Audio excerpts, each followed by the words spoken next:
story. Welcome back to my channel where we talk about all things related to the storytelling industry. If you don't already know me, I write romance under my pen name, Emmy Laverne, and nonfiction under my real name, Marianne Quigley. And in today's video, we are going to talk about what I learned while writing my 5th book.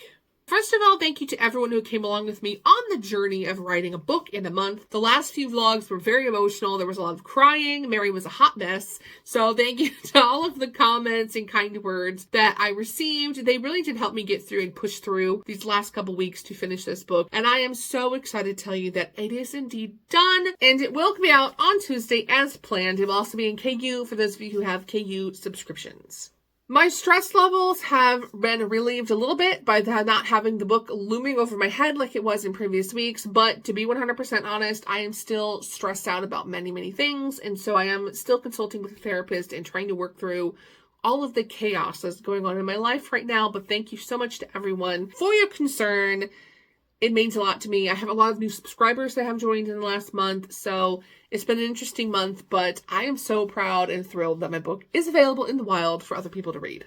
As I mentioned, this is my 5th book, so I do have 2 books under my real name. First one being Lessons My Mother Taught Me, I wrote back in 2012. That book has been taken down from being able to be bought, so I'm in the process of redoing that and re-releasing it, hopefully by the end of this year or beginning of next. The next book I wrote is actually co-authored with my sister. That's part of the Haunted America series. We wrote that one last year, and it's through Arcadia Publishing, so that one. And then I have 3 books under my pen name. I've got The Wild Side, which is novella length about a lion shifter and a human doctor who fall in love trying to save the illness that is plaguing the pride and trying to figure out what the mystery illness is. And then I have Summer Wish, which is just a short story I released back in like 2015, 2016 on a dare from friends in my writing group. So that's just a short 10,000 word story.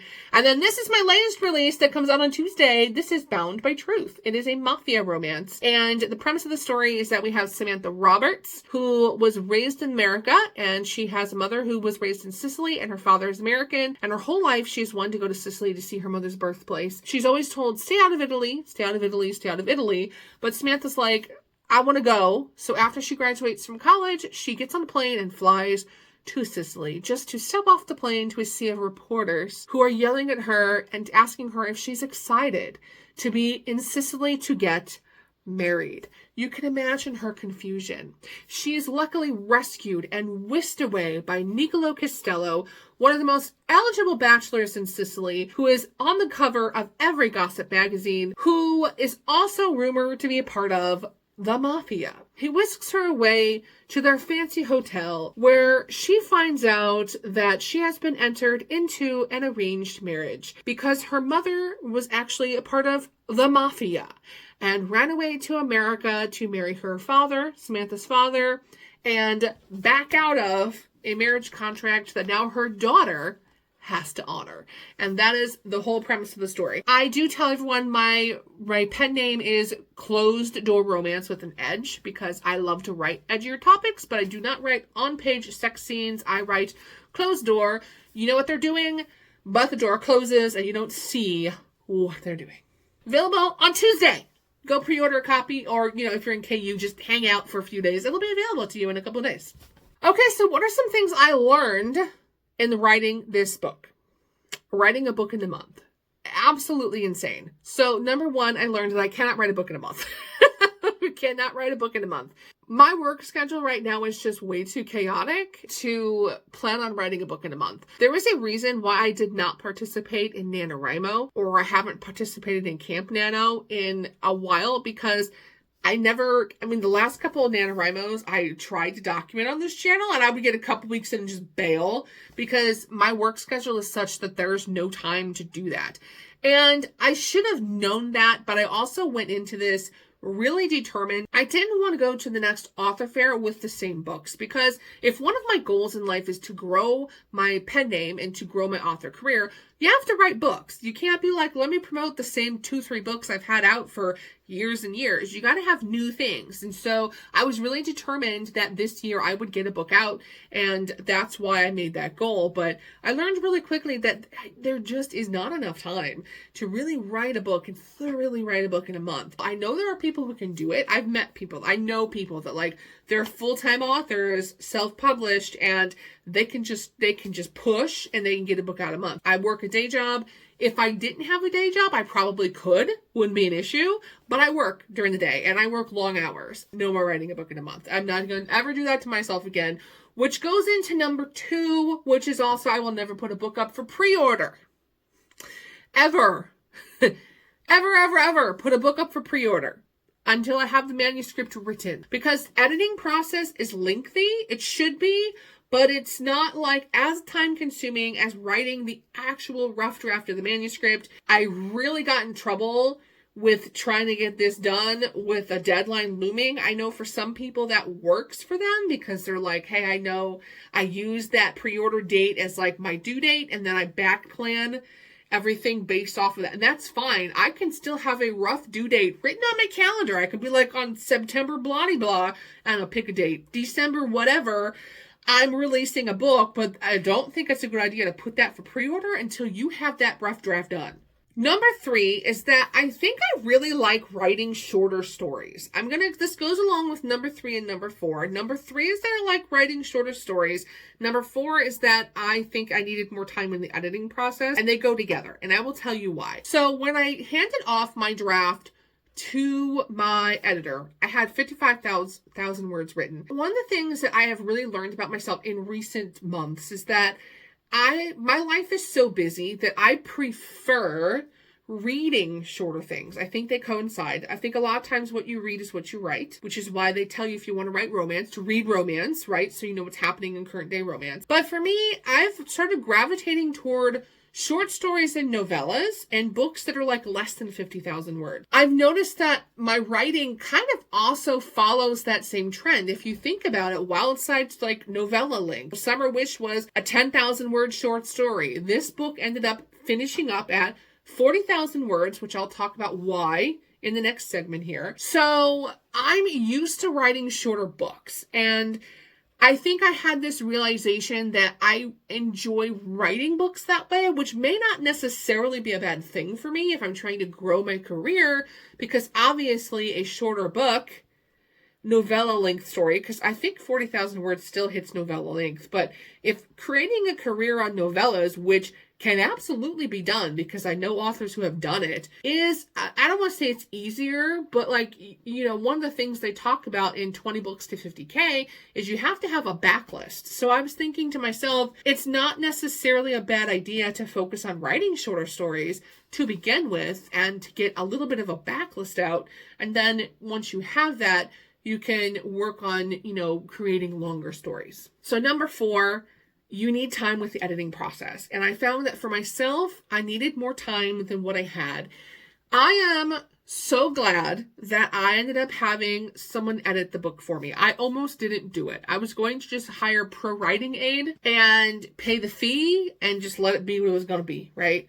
And then I was like, no, there's been no eyes on this story except for me. I need someone else who's not a computer to look at this story and to tell me what I'm doing wrong. And thank God I did, because it was funny. My friend called me up like on Wednesday. I had to have the manuscript uploaded by Friday. And she called me on Wednesday and she's like, look, I get what you're trying to do, but you've got some scenes in here that are just redundant. They're boring. They add nothing to the story. They don't move the story along. She actually was laughing about it because she was like, how many dinners are these two going to go to together? Because basically I was trying to quickly grow their relationship by having conversations and them, you know, he talked about his life and she talked about hers and they got to know each other. But the problem is just, she was like, it's boring. They're just sitting at a table eating dinner and talking to each other. She's like, it's a whole lot of dialogue. There's nothing exciting here. It's boring. And she's like, if I was reading this book and I just had all these scenes of them just talking, she's like, I'm going to put the book down and not care. She was able to point out several sections of the book that just didn't need to be in there. We cut out like 15,000 words of stuff that just was redundant. I will tell you that from my point of view, I am a little bit concerned about the pacing of the book. I have a bad feeling that I'm going to get roasted in reviews, and I will tell you what the number 1 complaint will be automatically. And if you decide to read my book, you can come back and comment and tell me if you agree with me on this, because I already see an issue, but I just don't have enough time to fix it. And the issue is that because we cut out these relationship building scenes in the middle, and there wasn't enough time with me working a full-time job to go back in and rewrite some stuff and make it work, it goes from, I hate you, I don't want to do anything to do with this marriage, to, you're kind of hot and I want to bang you, to like, we're married and madly in love. And there's no building from that, I hate you, but I also want to jump your bones, to like, falling in love, and then now you're married and in love. And I think that that's going to be the biggest complaint, is that it's kind of insta-lovey. I think we did a pretty good job. Like, I'm pleased with the finished product, but I'm my own worst critic, and I think that the product could be better. And number 5 is that I think I do really well writing with story beats. Now, you guys know I love to plot. I have my little 3-act, 27-chapter thing that I did a few videos back. I use that all the time.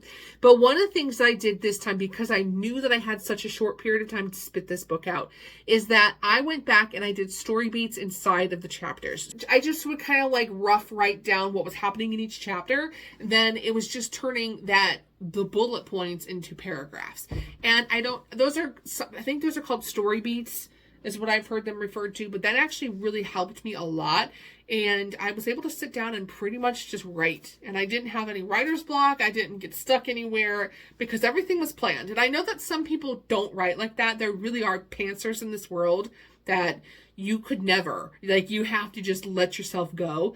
But I feel like for me, being so overly planned and plotted was perfect, because I had such a short amount of time that this didn't allow me to get stuck. Like, I just wrote, and that was amazing. Oh, I have another pro tip here, but I'm telling you guys, speech to text is freaking amazing. It is I've never written anything so fast in my life. Part 2 of that is Microsoft Word will read your book to you. It will read your book to you. So, fun fact was that I was reading through a scene where Samantha and Nico, because Nicola goes by Nico, Nico's younger brother, Gino, and her are having a conversation together. And it was really funny, because the scene that I wrote was originally them walking, he's taking her on a tour of the hotel, and he's telling her all of this stuff about the family while walking through the hotel with her. And then I got to thinking, they're in the mafia. He's not going to walk through a public hotel and tell her about, like, you know, we kill people and sell drugs for a living, because duh, you wouldn't do that in a public space. So then I moved it to a private sitting room like area. But at one point, it was reading back my story to me, and I was like, they were just sitting. How are they walking all of a sudden? Like, I didn't catch that in all of my read-throughs, that, like, I hadn't changed what they were doing in this one section. So suddenly they were, like, in the sitting room, then they're walking, then they're back in the sitting room, and I'm like, that makes no sense. But I didn't catch that until Word read it back to me, because Word will read it back to you, and it has an AI generated voice that sounds like a person, instead of like the Google Voice one where it's like it sounds like a computer. This one sounds like a person, and so it felt like I was listening to an audiobook, but it was my audiobook. And so I was able to pinpoint a lot of spots in the story where I'm like, that doesn't make any sense.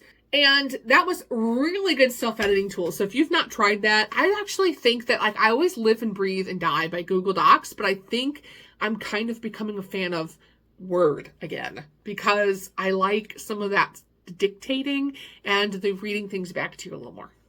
So what's next? Well, my sister and I are going back and forth on finishing our books between now and the end of the year. Honestly, me and her have had such a chaotic year that if we decide to pick up and work on our second Haunted America book, or if we decide to work on our Growing Up Haunted memoir, I think that's going to happen later in the year. We just have way too much going on between now and October. There's really no time to work on anything. She's back to school as a teacher. I've got my crazy work schedule. And we've got events coming up now. We've hit our busy season. We've got events every weekend. Normally, I write on the weekends because that's when I have the most time. And all of my weekends are pretty well shot between now and Halloween. That is something that we and her need to discuss. If we do decide to write, it won't be till November or December. In the meantime, I had this thought because I was going through, I have a ton of stories that are plotted, started, or I finished them, but I finished them years ago. So I would say from like 2014 to like 2017, I wrote heavily. And I have a ton of manuscripts that I started during that time period that are just living in a folder that are called Works in Progress, and they're old. But I got to thinking that I had this idea of doing the short stories and the novellas, right? Because I was talking about how I enjoy writing those. They're fun to write. I have got several short stories that are around that same 10 to 15,000 word limit as Summer Wish. So from 2014 to about 2016-ish, I was on a short story kick because that was the rage back then. Why? I don't know. But everybody was doing serial novels, or they were doing these short stories that they would get them all written and then put them in a box set. I don't know why that was the thing. Everybody was doing it. It was just the thing. Okay. I don't know. That was the trend back then. I don't know if you guys remember that, but I do because I loved it. And that's actually where Summer Wish came from. So when I originally planned Summer Wish, it was going to be Summer Wish, Fall Dreams, Winter, whatever, Spring, whatever. I have to be 100% honest with you when I say that I don't love Summer Wish. I was in a different point in life back then, and it's not my favorite book I've ever written, but a lot of other people like it because it's just a cute, sweet read, right? So that's fine. That's why it's still available for sale.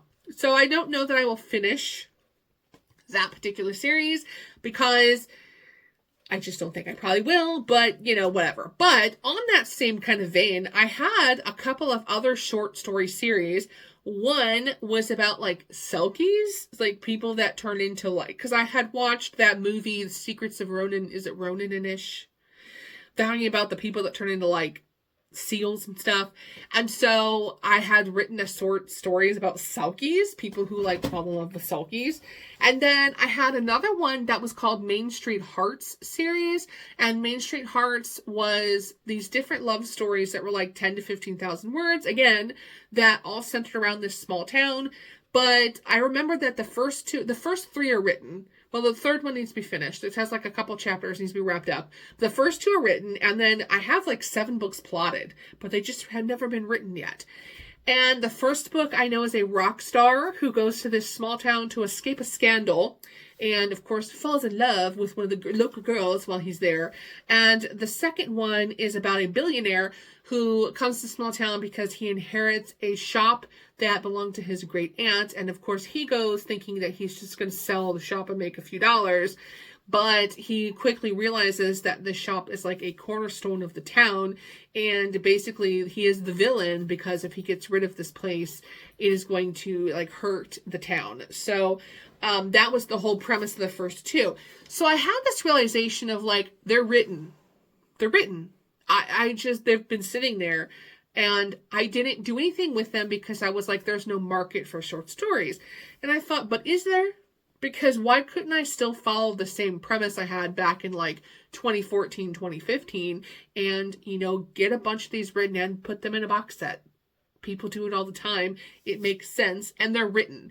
So I thought, well, if me and Best Sister are going to like take a break basically and just focus on the podcast stuff from now to November, what's to say that I couldn't necessarily take one or maybe even two, well, depending on between now and the end of the year, to polish up a couple of them short stories and get them published. Like maybe, right? Because they're already written. I do know that my Rockstar one needs to definitely be modernized a little bit because it was 2015 and no one goes out and really buys albums anymore. Everything is streamed and digital. So I know I have to modernize some of the technology in that story, but I'm like, how hard would it be to modernize it, update it, edit it, and get it up there for sale? I don't know. It's just an idea I'm playing around with. That's what I think might be next. I also, again, want to get my mom's book refurbished, re-edited, whatever you want to call it. Redo the book and have it out by the end of the year. But all of this is kind of like TBD because, I don't know what's going on with my sister and me writing books and doing what we want to do on that end. So, question mark. But I do know that early 2025, I need to have book 2 of the Truth Trilogy out because the next book is going to be about Stefano, who is Nico's younger brother. He has 2 younger brothers. He has Stefano, who's the middle brother, and then Gino, who's the baby brother. And Stefano has an interesting ending of the first book, which has left him in a very depressed state. And I think that readers will want to know what happens to Stefano. Hopefully, if I've done my job, they will want to know what happens to Stefano. And so I think that early 2025, Stefano's book needs to be available so that my readers will know what happened to Stefano. Okay, that's all I've got. All right, so let me know how you guys are this week. What did you guys do? What were some of your big accomplishments of the week? What are you working on? All that good stuff. Leave me a comment, like the video, share, all the things. Otherwise, I will see you in the next one. Bye.